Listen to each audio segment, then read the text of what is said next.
नमस्कार, न्यूज 24 देख रहे हैं आप और आपके साथ मैं हूं सऊद मोहम्मद खालिद। जी हां, बात ईडी की बड़ी कार्रवाई की। हेराल्ड पर एक बार फिर से बीजेपी और कांग्रेस देखने को मिल रहा है, क्योंकि नेशनल हेराल्ड केस में राहुल गांधी और सोनिया गांधी को ईडी ने सम्मन भेजा है।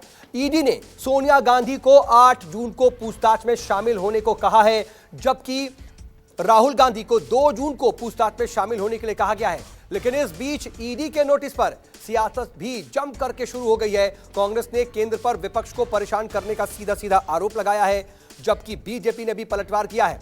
रणदीप सुरजेवाला ने जानकारी दी है कि 8 जून को सोनिया गांधी को पूछताछ के लिए ईडी की तरफ से बुलाया गया है। वहीं राहुल गांधी को भी 2 जून को ईडी के सामने पेश होना है। तो नेशनल हेराल्ड केस में सोनिया और राहुल गांधी को ईडी की तरफ से समन भेजा गया है। तो वहीं कांग्रेस ये कह रही है कि दरअसल बीजेपी बदले की राजनीति के तहत अंधी हो गई है। तो वहीं बीजेपी भी इसको लेकर के कांग्रेस पर हमलावर है।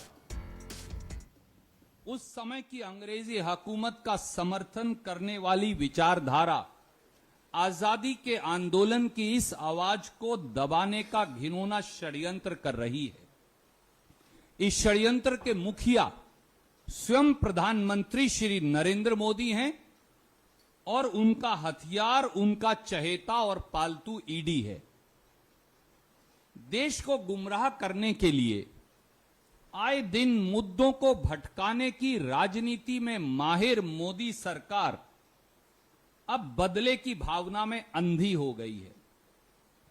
जिस मानसिकता ने अंग्रेजों का साथ दिया था, आज गुलामी की प्रतीक वो मानसिकता आजादी की कुर्बानियों से प्रतिशोध ले रही है कि इस देश में इस प्रकार से अपने पपेट, जैसा मेरे दोस्त ने कहा, कभी ईडी, कभी सीबीआई, कभी आईटी का दुरुपयोग करके हर राजनीतिक विरोधी को कश्मीर से कन्याकुमारी और गुजरात से पश्चिम बंगाल तक डराना, धमकाना और देश का पूरा ध्यान इधर से उधर करना, ये तकनीक अब पुरानी हो गई है। जैसा हमने कहा, हम न डरेंगे न झुकेंगे और सीना ठोक कर ऐसे कारनामों का सामना करेंगे। तो कांग्रेस ने इस पूरे मामले में क्या कुछ कहा वो तो आपने सुना, लेकिन बीजेपी की तरफ से भी इस पर पलटवार हुआ है और बीजेपी के राष्ट्रीय अध्यक्ष जेपी नड्डा ने कांग्रेस के सवालों पर जवाब दिया। कभी आपने देखा कि कोई मुजरिम बोले कि वो बेईमान है? कभी कोई मुजरिम बोलता है कि मैं बेईमान हूं, सजा हो जाती है, 20-20 साल जेल में रह कर आते हैं, वो हमेशा ही बोलते हैं कि गलती में हमको फंसा दिया। तो जो आदमी कटघरे में खड़ा है, जो बेल पर है, तो बेल उठवा लो ना, चार्जेस हटवा लो ना। क्यों नहीं करते? तो इसलिए नहीं करते हैं क्योंकि कागज सच्चे हैं और कागज परमानेंट होते हैं, तो वो उनको उस जगह पर खड़ा रख रहे हैं। ये तो वैसे ही है ना कि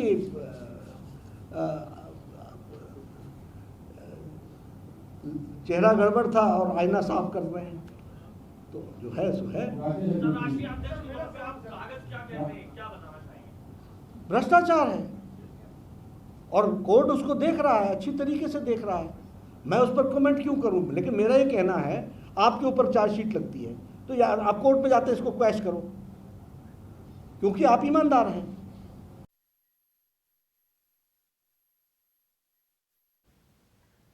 तो जेपी नड्डा की तरफ से साफ तौर पर यह कहा गया कि असल में कांग्रेस का चेहरा गड़बड़ है और आईना साफ करने की कोशिश हो रही है। लेकिन इन सब के बीच हेराल्ड पर एक बार फिर से तकरार बीजेपी और कांग्रेस पे देखने को मिल रही है। इस पर क्या कुछ स्थिति है और कितनी सियासत है, कितना यह मामला अहम है, इस पर हम बात करेंगे। और इस पर बातचीत के लिए, इस पर ज्यादा जानकारी के साथ मेरे सहयोगी न्यूज 24 के पॉलिटिकल एडिटर रमन कुमार जुड़ चुके हैं। साथ ही साथ मेरे सहयोगी प्रशांत देव भी हैं और मेरे वरिष्ठ सहयोगी सुकेश रंजन भी इस वक्त न्यूज रूम से मेरे साथ लाइव जुड़ रहे हैं। सबसे पहले रमन, मैं आपका रुख करना चाह रहा हूं। नेशनल हेराल्ड केस, एक तरीके से यह मामला काफी ज्यादा दिनों बाद सुर्खियों में आया है और ईडी इस पूरे मामले को लेकर के जितनी ज्यादा तत्पर नजर आ रही है, जाहिर सी बात है इसको लेकर के बात कही भी जाएगी कि 2024 के लिए ही सब कुछ हो रहा है और कांग्रेस वही कह रही है।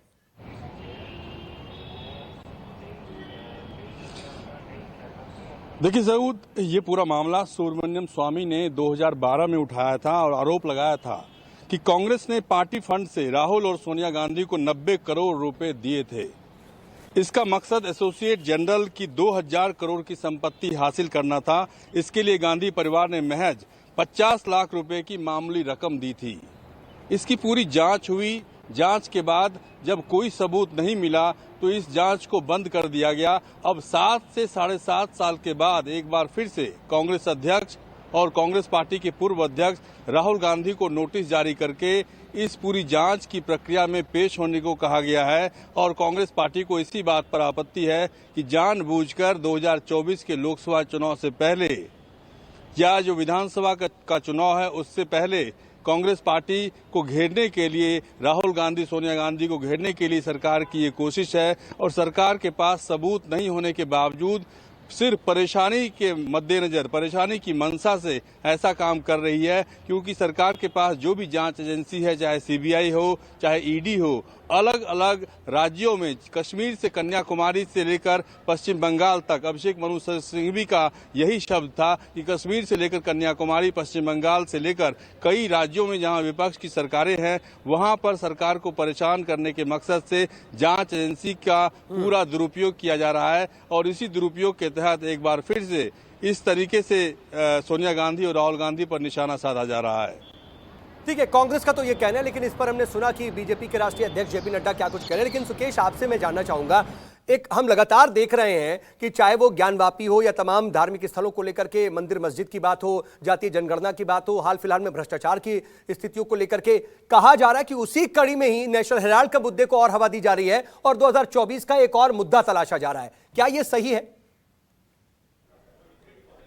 सऊद, ये सवाल मुझसे है? बिल्कुल आपसे। जी देखिए सऊद, आपको ये समझना पड़ेगा कि ये फियर्स जो पॉलिटिकल बैटल है आज की तारीख में, उसका एक आउटकम दिखता है। धीरे धीरे हम 2024 की तरफ बढ़ रहे हैं और हम देख रहे हैं कि जिस तरीके से भ्रष्टाचार को एक सेंटर स्टेज में लाने की कोशिश है। देखिए, भ्रष्टाचार हमेशा से एक बड़ा पोटेंट पॉलिटिकल वेपन रहा है राजनीतिक दलों के पास कि उसको सामने लाकर अपने सामने जो राजनीतिक दल खड़ा है उसको एक्सपोज करिए। आप चले जाइए पहले इसको एक कॉन्टेक्स्ट में अगर देखिए, हिस्टोरिकल पर्सपेक्टिव देखिए, तो आप देखिए वीपी सिंह को, वीपी सिंह ने बोफोर्स का मामला उठाया। बाद में उस केस में कुछ भी साबित नहीं हुआ। राजीव गांधी जो आरोपी थे वो भी बरी हो गए, लेकिन एक ऐसा बवंडर खड़ा हुआ। लोग कहते हैं कि भ्रष्टाचार एक बड़ा मुद्दा नहीं बन पाता, लेकिन हमेशा वो सेंटर स्टेज में होता है और लोगों के दिलो दिमाग को कहीं ना कहीं वो छूता है, एक नैरेटिव क्रिएट करने की कोशिश करता है। आप देख लीजिए, उस समय वीपी सिंह ने इसी मुद्दे पे पूरी सरकार गिरा दी थी। अपनी सरकार जनता दल की बनी थी। उसके बाद चले आइए आप चाहे हवाला का मामला ले लीजिए, उसमें लाल कृष्ण आडवाणी और तमाम बड़े नेताओं को इस्तीफा देना पड़ा था अपने आप को क्लीन दिखाने के लिए। वो एक बड़ा पॉलिटिकल गैम्बल एक तरीके से था। अगर वो इस्तीफा नहीं दिया होता लाल कृष्ण आडवाणी ने, तो वो और कंट्रोवर्सी में फंसे होते।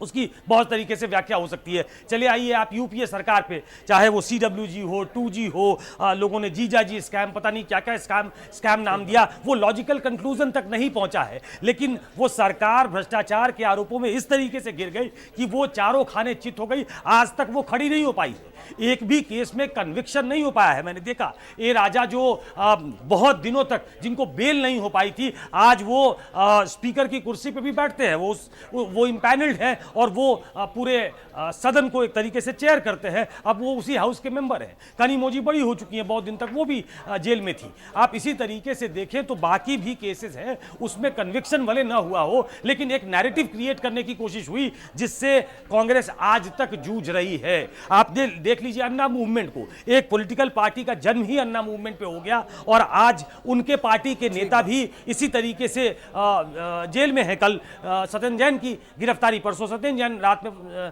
सत्येंद्र जैन की गिरफ्तारी हुई है। तो ये भ्रष्टाचार जो है उसको आज आप सेंटर में रखते हो, पॉलिटिकल डिस्कोर्स में लाते हो और अपने सामने विपक्षी दल है उनको आप उस भ्रष्टाचार के आरोपों में घेरने की कोशिश करते हैं, तो एक पॉलिटिकल वेपन आपको देता है और दूसरे को आप डेमोलिश करने की कोशिश करते हैं। तो मुझे लगता है कि ये 2024 के पहले एक बड़ा नैरेटिव क्रिएट करने की कोशिश है, उससे कांग्रेस अपने आप को निकालना चाहती है, क्योंकि वो जिस तरीके से बाकी पहले आरोपों में फंसी है उसमें नहीं फंसना चाहती, इसीलिए अप फ्रंट उसने अटैक किया। और मामला चूंकि सोनिया गांधी का है, राहुल गांधी का है, इसलिए अटैक करना लाजमी इसी कड़ी का एक नया सिरा है। आपने बहुत विस्तार से और अच्छे तरीके से इसको समझा भी दिया और दर्शक भी इस बात को अच्छी तरह से समझते हैं। लेकिन प्रशांत कुमार गौरव भी मेरे साथ जुड़ चुके हैं। कुमार, मैं आपके पास आऊंगा, लेकिन प्रशांत, इस पूरे मामले में बात यही है कि कांग्रेस ये कह रही कि इससे पहले ये मामला था, उसमें कोई खास सबूत नहीं सामने आ पाया, बात खत्म हो गई थी, ठंडे बस्ते में चली गई थी। अब फिर कैसे ये मामला इतना ज्यादा सुर्खियों में आ रहा है और उसको लेकर के ईडी एक्शन में भी है?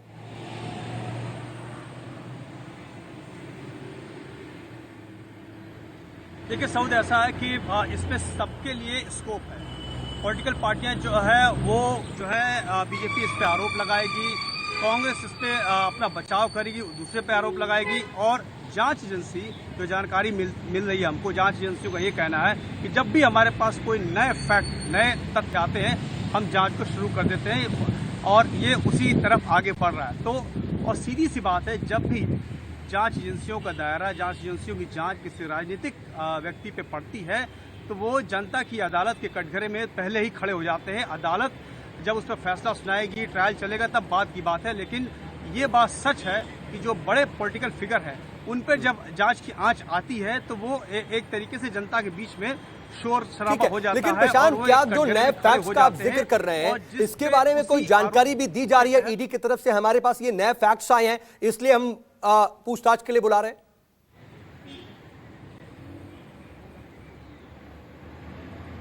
देखिए, ईडी एक ऐसी जांच एजेंसी है जो आधिकारिक तौर पे जांच के पहले कभी कोई जानकारी नहीं देती। सूत्रों के हवाले से जानकारी आती है और ये जानकारी भी कांग्रेस की प्रेस कॉन्फ्रेंस से आई कि उनको समन किया गया है। तो हाँ, केस लॉजिकल एंड पे जब पहुंच जाता है तब उनकी एक विज्ञप्ति आती है, प्रेस रिलीज आती है। लेकिन ठीक है प्रशांत, मैं जल्दी से कुमार गौरव के पास भी हो लूं क्योंकि उनके पास भी कुछ जानकारी। कुमार, देखिए, इस पूरे मामले पर बीजेपी भी साफ तौर पर कह रही है, कांग्रेस अपनी तरफ से पोजिशनिंग तो कर रही है, लेकिन बीजेपी का पलटवार सीधे सीधे है कि असल में तो आईना ही चेहरा गड़बड़ है और आप आईना साफ कर रहे हैं।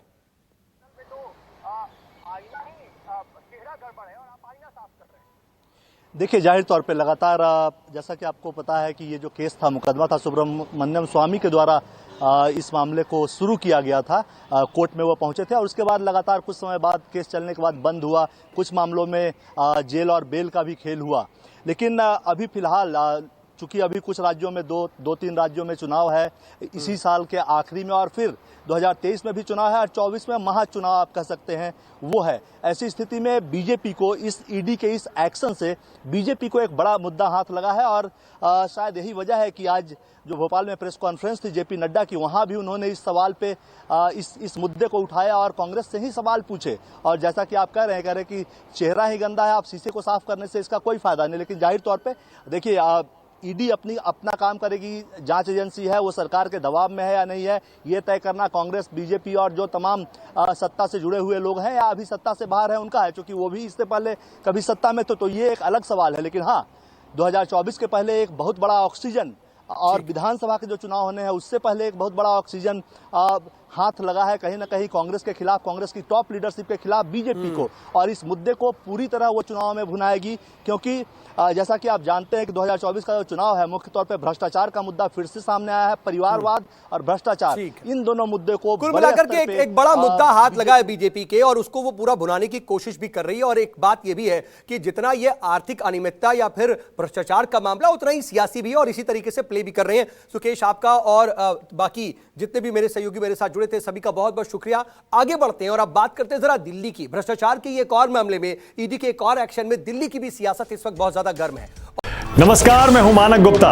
अगर आपको हमारा ये वीडियो पसंद आया हो तो इसे लाइक और शेयर जरूर करें और हां, हमें सब्सक्राइब और फॉलो करना ना भूलें ताकि आप देश और दुनिया की कोई खबर मिस ना करें। तो जुड़े रहिए हमारे साथ और देखते रहिए न्यूज़ 24।